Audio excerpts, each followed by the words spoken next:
পানি খাবো। কি পানি খাবো? পানি? পানি তো শেষ। আচ্ছা তুমি দাঁড়াও, আমি নিয়ে আসি। হ্যাঁ আজকে কিন্তু বাসিটা মজা ছিল। এই মিষ্টি জঙ্গলের মধ্যে এত সুন্দর পরি। কি আপু চুপচাপ কেন?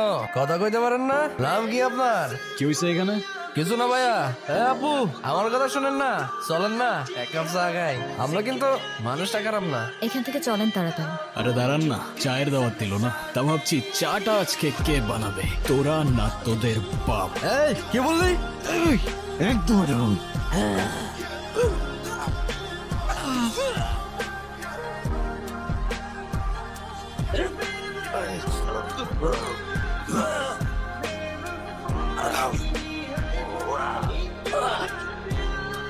কিরে, লিকারটা কেমন ছিল? বড় ভাই কি হয় আপনার? আমার ওয়াইফ।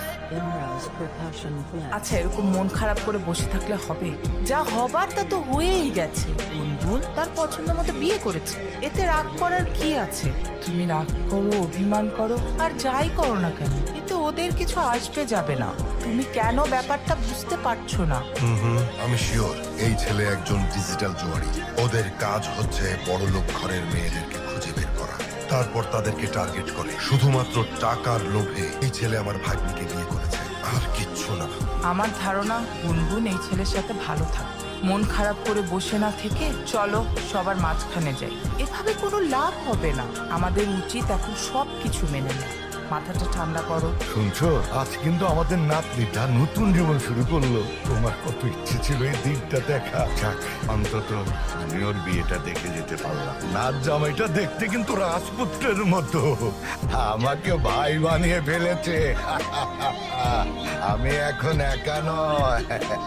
আমাদের পরিবারের সঙ্গে এরকম একটা ঘটনা ঘটতে পারে আমি তো ভাবতেই পারছি না। আরে বলা নেই কনে কোত্থেকে একটা ছেলের সঙ্গে বিয়ে করে আসছে।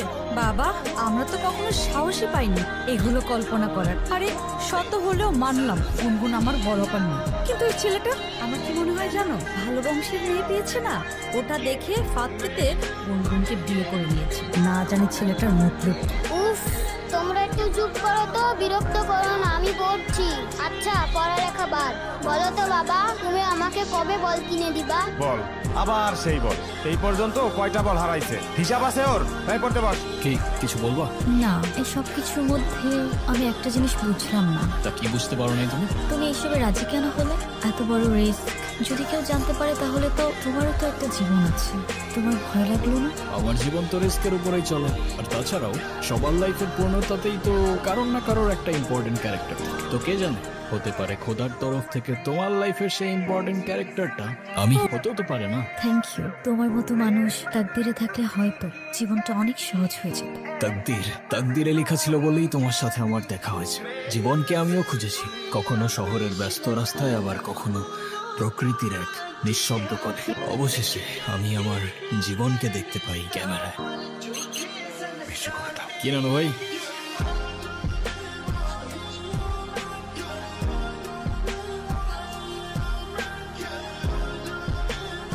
আচ্ছা ভাই, তোমরা তো নিজেরাই পছন্দ করে বিয়ে করছো। তা তোমাদের প্রথম দেখা হয়েছিল কোথায়? ঢাকায়। গাজীপুর। মানে ঢাকায় গাজীপুর সাফারি পার্কে। আসলে নানু ভাই, আমি সাফারি পার্কে ঘুরতে গিয়েছিলাম। ওখানেই আতিফের সাথে আমার প্রথম দেখা হয়।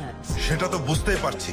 সেখানে গিয়ে বাঘ, ভাল্লুক, হনুমান এ সমস্ত দেখার পরে আসার সময় একটা শিয়াল ধরে নিয়ে চলে এসেছিস। এই তুই থামবি, ছেলেটা মাত্র খেতে বসেছে।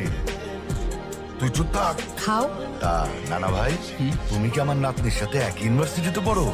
না না না ভাই, ভার্সিটি। আমার ভাগ্নি প্রাইভেট ইউনিভার্সিটিতে পড়ে। নামের সাথে শুধু খান লাগালে তো আর হয় না, পাশাপাশি বাবার ব্যাংকে মালামাল থাকা লাগে। মামা ইউনিভার্সিটিতে তো পড়িনি, তবে আমিও গ্র্যাজুয়েটেড, সফটওয়্যার ইঞ্জিনিয়ারিং শেষ করেছি। যদিও আমি বলবো না, তবে you guys can call me engineer. বাহ বাহ, বেশ ভালো। বাবা বেশ ভালো বললে হয়ে যাবে? আব্বা, এই সব কিছু মিথ্যে কথা আর ধান্দাবাজি। ছোট লোক কখনো জাতে উঠতে পারে? বলেন আমাকে পারে? শোনেন, ওই যে একটা কথা আছে না, নদীর পানি কিন্তু সাগরে গিয়ে মেশে, আর কুয়োর পানি সাগর তো দূরের কথা, নদীর ধারে কাছেও তো যেতে পারে না। মামা, এটা কিন্তু আপনি ভুল বললেন। সাগরের পানি যতই হোক না কেন, শেষ পর্যন্ত তৃষ্ণা মেটাতে কিন্তু আপনাকে ওই ছোট্ট কুয়োর কাছেই আসতে হয়।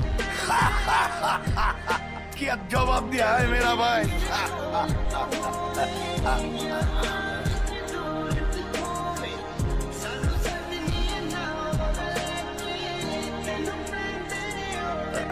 তোমরা খাও। কি ব্যাপার বাবা, তুমি খাচ্ছ না কেন? খাও। আমাকে বল না দেওয়া পর্যন্ত আমি কিছু খাবো না। আবার বল, খাওয়ার সময় বল, চুপচাপ ভাত খা। কি শুনলাম তুমি নাকি ঠিক মতো পড়াশোনা করো না? আমার আর পড়াশোনা করতে ভালো লাগে না। পড়াশোনা করতে ভালো লাগে না তো কি করতে ভালো লাগে? ক্রিকেট খেলতে ভালো লাগে। সে তো ভালো কথা, কিন্তু তুমি যদি ভালো করে পড়াশোনা না করো তুমি বড় হয়ে ক্রিকেট খেলবে কিভাবে? কেন? কারণ খেলার মাঠে তো ব্রেইন চাই, আর পড়াশোনা না করলে ব্রেইন কোত্থেকে আসবে?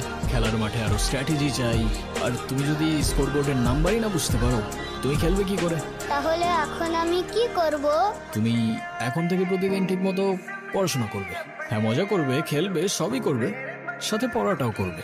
কারণ পড়াশোনা মানে কিন্তু শুধু বই মুখস্থ করা না, পড়াশোনা মানে তোমার স্বপ্নের জন্য নিজেকে তৈরি করা। আচ্ছা। এখন তুমি যদি আমাকে কথা দাও যে তুমি এখন থেকে ঠিক মতো পড়াশোনা করবে, তাহলে যাও, এই বলটাও তোমার। যাও, কথা দিলাম, প্রমিস। এখন আমাকে বলটা দাও। না।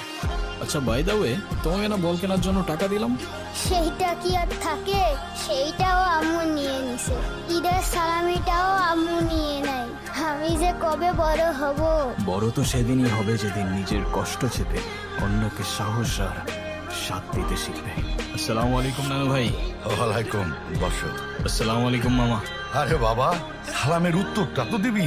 তোর সব ধন সম্পত্তি তো আর চায় নাই। ওয়ালাইকুম সালাম। রবির মেজাজ দেখছিস? ভালো করে এক কাপ চা বানাই না দে। এই রবি, ওর সাথে একটু গল্প গুজব কর না। আমি যখন জামাই ছিলাম তখন আমাকে তোর নানির পরিবার মাথায় করে রাখতো। তার তো কারণ ছিল আব্বা, সেটা আপনি খুব ভালো করে জানেন। আপনি তো ওর মতো কোনো সাধারণ পরিবার থেকে আসেননি। আমাদের বংশের মান মর্যাদা, ধন সম্পদ, নাম ডাক, এসবের একটা ব্যাপার ছিল। আমার না আপনার জন্য খুব আফসোস হচ্ছে মামা। If I am not wrong, আমি যতদূর বুঝতে পারলাম আপনার কাছে খানদান, প্রপার্টিজ, নাম ডাক এসব কিছু ইম্পর্টেন্ট। মায়া, টান, ভালোবাসা এসব কিছু না। আমার ভাগ্নিকে তো বিয়ে করেছো, তা বউকে কি খাওয়াবে? সকাল বেলায় এক বাটি প্রেম আর রাতের বেলায় এক বাটি ভালোবাসা, তাই তো? আরে মামা, আমারই তো বউ, কতটুকুই বা খাবে বলেন? সমস্যা নেই। আর তারপরেও যদি কম পড়ে যায়, একজনেরটা না হয় দুজনে ভাগাভাগি করে নেব। যে সমস্ত মানুষের পকেটে টাকা থাকে না, তারা সবসময় এই সমস্ত ফালতু কথা বলে। আচ্ছা, আপনি কখনো ভেবেছেন আপনি যেমন আপনার ভাগ্নিকে একটা লাক্সারিয়াস লাইফস্টাইল দিয়েছেন, সেটা একটা কৃষক কিন্তু তার সন্তানদের দিতে পারে না। তার মানে কি সে তার সন্তানদের ভালোবাসে না? আমি জানি আমার কথাগুলো আপনার মানতে একটু কষ্ট হবে, তবে বিশ্বাস করুন, কৃতজ্ঞতা আর সম্পর্কের মূল্যতেই থাকে ভালোবাসার পারফেকশন।